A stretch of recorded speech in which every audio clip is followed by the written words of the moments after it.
हा व्हिडिओ पाहिल्याच्या नंतर तुम्ही तुमच्या घरातल्या छोट्या मुलाच्या वाढदिवसामध्ये जोकर बोलवणं बंद करसाल असं मी का म्हणतोय सांगतो, जरा लक्षपूर्वक आहे का.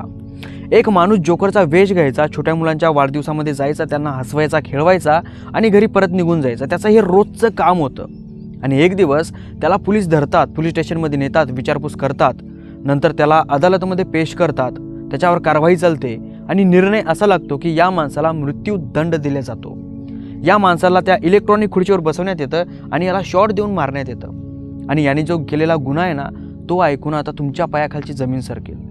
या माणसाने टोटल 29 लहान लेकरांवर चुकीचं काम केलं आणि त्या लेकरांचे जे मृतदेह आहेत ते आपल्या आसपास घराच्या फेकून दिले.